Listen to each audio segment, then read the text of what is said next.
turabasuhuje mwe mwese mukomeje kudukurikira kuri Chrisidona TV, aho tugiye kubagezaho ikiganiro bita lunch time. Muri lunch time y'uyu munsi rero tugiye kubagezaho ibyiza byo kurya urusenda ku ifunguro ryawe rya buri munsi.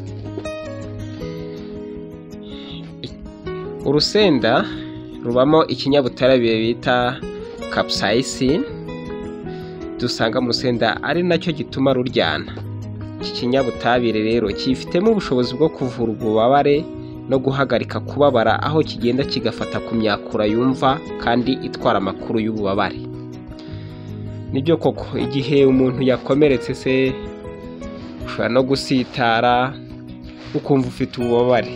Kurya urusenda rero bituma ububabare buhagarara, na cyane ko rufite kino kinyabutabire bita capsaicin.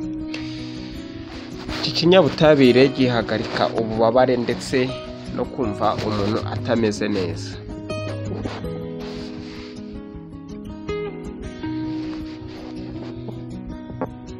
Kutabura urusenda ku ifunguro ryawe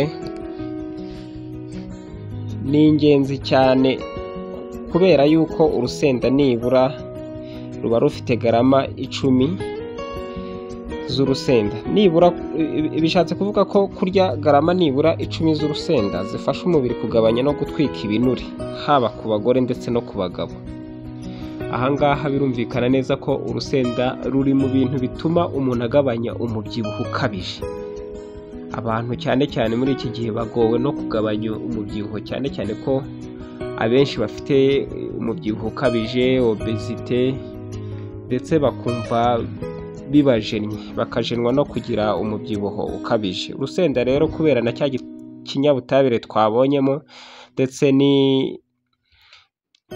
n'ibyiza bitandukanye byo kurya urusenda, rutuma umuntu agabanya umubyibuho ukabije.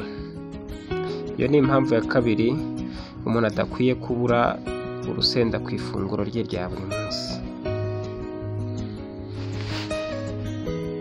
Iyi mpamvu ya gatatu dushaka kubagezaho ni uko urusenda burya rugira umumaro wo kugabanya ibyago byo kwibasirwa n'indwara z'umutima, kuko birazwi cyane ko muri iki gihe abantu benshi bugarijwe n'indwara zifata umutima kubera ubuzima bwa buri munsi abantu baba babamo, kenshi na kenshi bwo gukora bataruhuka kugira ngo babone imibereho, bityo ugasanga abantu benshi ku isi bibasiwe n'indwara z'umutima. Rero kurya urusenda biri mu bigabanya ibyago byo kwibasirwa n'izo ndwara, bigatuma umubiri ukomeza kugenda neza, kuko indwara z'umutima nazo ziri mu ndwara zica abantu benshi cyane kandi zica mu gihe gito, aho usanga abantu bapfa kumva mu giturage baribaza se uyu muntu apfuye ati, ugasanga umuntu yari muzima ejo akaba arapfuye batarakindutse.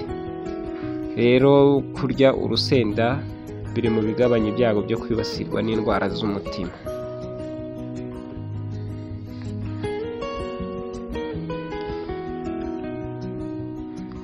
Kutabura urusenda ku ifunguro ryawe kandi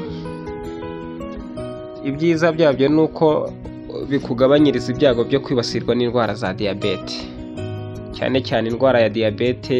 Urusenda rukunze kurwanya ni diyabete yo mu bwoko bwa kabiri, iyo bakunze kwita type 2 diabetes cyangwa diyabete type D. Indwara ya diyabete nayo iri mu ndwara zikaze ndetse zica abantu benshi ku isi ndetse no mu buzima busanzwe. Ushobora gusanga udashobora kurenga kilometero imwe y'aho utuye utabonye umurwayi wa diyabete. Rero diyabete nayo ni indwara ikomeye kandi yica vuba, bityo rero kurya urusenda nabyo biri mu bintu bikugabanyiriza ibyago byo kwibasirwa n'iyo ndwara ya diyabete. Urusenda kandi rutuma umuntu aramba, akabaho igihe kirekire.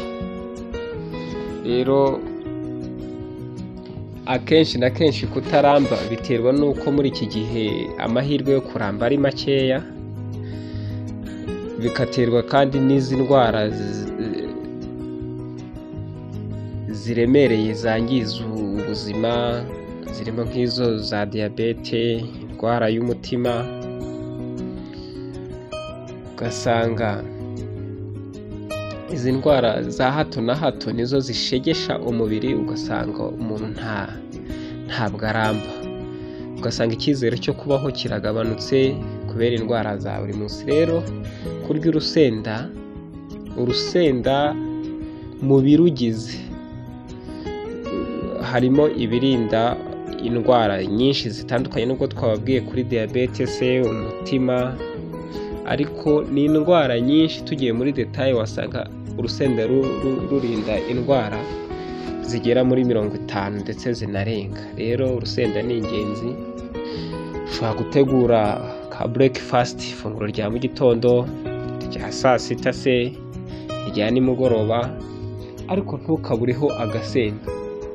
Ushobora kutarya rwinshi cyane kuko buryo umuti ntukorera ubwinshi, ariko ukakabona agasenda ukakarya. Kandi agasenda rero kongera apeti.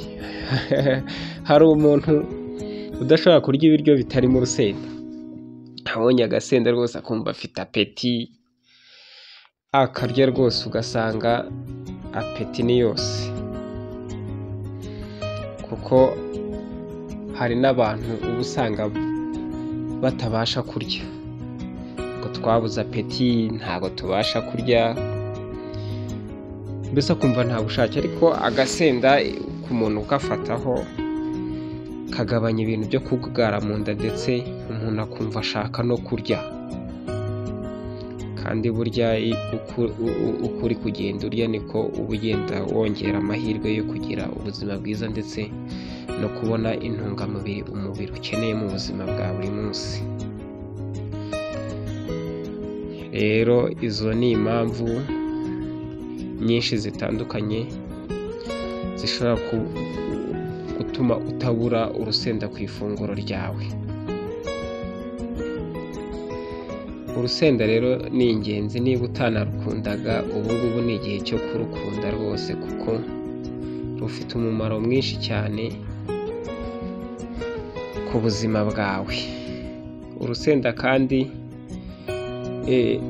urusenda rwongera ubushyuhe mu mubiri w'uwaruriye. Hari abantu benshi usanga bahorana ubukonje, ugasanga umuntu arajunjaye, ugasanga umuntu ntabuja. Kubera iki? Ukabona ahorana imbeho, ukabona haba ku zuba arifubitse, ukabona nta byishimo, ntaki. Ariko burya urusenda rwabigufashamo. Urusenda rwongera agashyuhe, urusenda rutuma umuntu imikaya ikora, urusenda rutera n'imbaraga.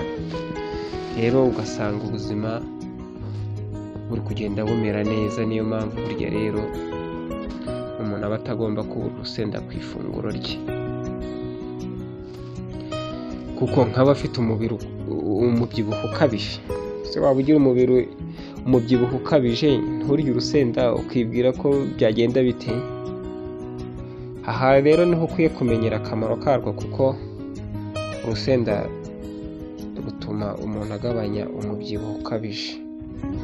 Kandi urusenda rufasha mu itembera ry'amaraso mu mubiri, kubera kwa gutwika ibinure. Urusenda ruragenda rukagabanya ibyo bita cholesterol mu mubiri, bituma amaraso atemberamo neza. Urusenda rugabanya ibyago byo kuvira imbere mu mubiri, kubera ibyo bita clotting, blood clotting, akavura kuvura kw'amaraso. Amaraso akavurira mu mitsi nyine, amaraso ntagende. Rero urusenda rutuma ibyo bintu bidashobora kubaho. Kandi urusenda rwongera ubudahangarwa bw'umubiri, kuko kurya urusenda bisukura inzira z'ubuhumekero mu mazuru no mu bihaha, bikarinda ibice kwangirika. Urusenda rurinda abantu kurwara kanseri, kuko rubamo ibyo bita carotenoid, flavonoid, acide phenolic na acide ascorbic, bigabanya ibyago byo kwirema kw'ibibyimba mu mubiri. Urusenda rero ni ingenzi. Cya kinyabutabire nababwiye bita capsaicin gituma habaho birinda gupfa kw'amaserire y'umubiri, bityo rero bikarwanya kanseri.